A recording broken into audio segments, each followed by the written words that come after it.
Once upon a time, in a kingdom far far away was a young prince at the age of 13 enjoying his life as he watched his sister prepared for her wedding. "You look very pretty, Miwa." "Thank you, Tobio. I can't wait until I get to the altar." "You must really like this guy." "I do. He treats me so nice and sweet. I went over at his castle and we danced and talked. He treats me like a queen." "That sounds very nice." Miwa turned towards Tobio in her pretty white dress, looking like an angel in the morning light that flowed through the big window. "Anyone who treats you like the best person to ever exist in their life, don't ever leave." "Okay? Okay. And I'll treat someone like that one day." "I know you will." Happy beginnings is such a lie. Tobio and Miwa remember their soldiers storming into the dressing room, telling them to hurry.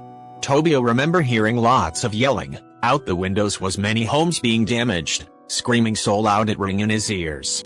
Tobio remember heading to the tunnels, Miwa opening the rotating wall, but they never went in. No. Tobio remembers it, the side of her future husband with a sword buried through Miwa. The pretty white turned red by blood, and Miwa look of betrayal on her face. Miwa. No. Miwa. Tobio still remembers it? He heard nothing, felt nothing, but saw her face turn to him. Her neat curls of her hair, her lips once a pretty pink was now red as she coughed up blood. Her eyes was stern. Go. His sister yelling. Go. Using her final breath to yell. Go, Tobio. Run away. And Tobio left. He left his guards, dodged fights, and never looked back. He ran out the castle, the smell of smoke so thick it made him cough. He looked back and saw the lover his sister was so in love with. He ran. He ran as he was followed, sticking near the sound of the river. He heard the sound of arrows and dodged as much as he can, but came to an urgent stop at a long waterfall. He looked back, full of fear. He didn't want to die. Miwa told him to run away. And he did. He jumped.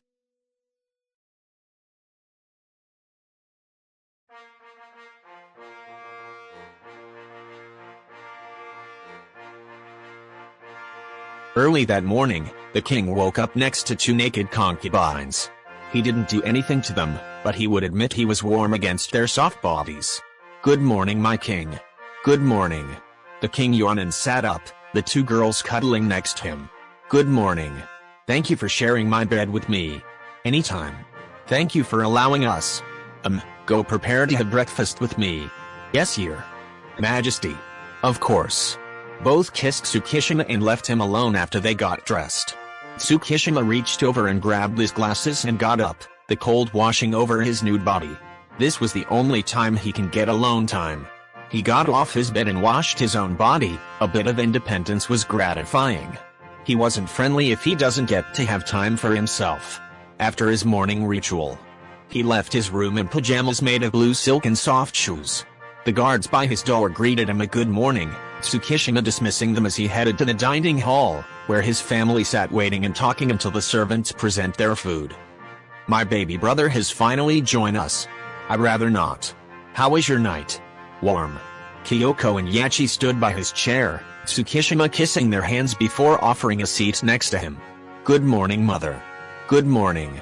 We have much to discuss. I assume marriage." "Yes, you're of age and you will have to prepare to become someone's husband and present heir." "I'm sleeping with two women, what more do you want?" "Actual sex." Akitaru choking.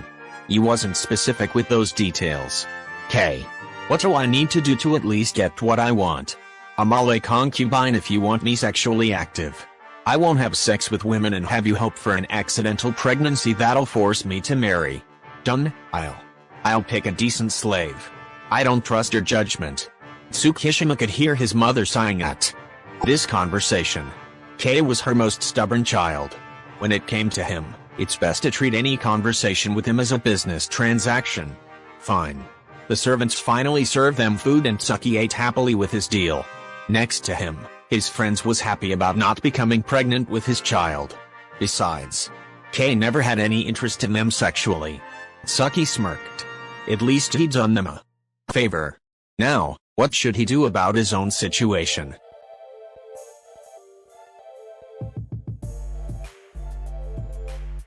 Tsuki saw a line of good slaves, who were mostly lower-class people desperate for the high life. Many probably was planning his murder, so Tsuki had to be careful. So he stopped in front of the one person who seemed to glare at him with a burning passion. His skin was dirty and his black hair was matted. Tsuki walks closer to the Malay, who seemed to blush, but backed up in fear. Uncuff him. K.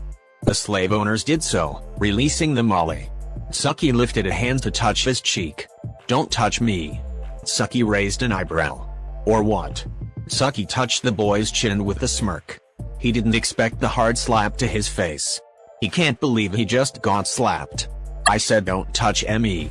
The guards quickly came up to the boy, swords drawn and ready to cut him down. Tsuki raised his hand to stop, but felt the sharp sting on his cheek. You know, you could have gotten killed for that. I don't care. What's your name? Why?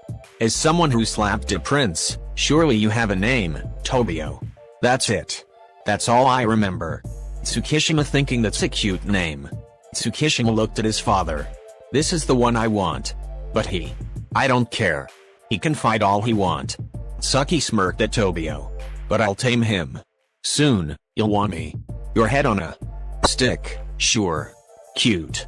Who are you? Prince Tsukishima K, your beautiful nightmare. Tobio eyed him up and down and frowned. Wake me up. Tsukishima snapped his fingers, Kyoko and Yachi coming to his side.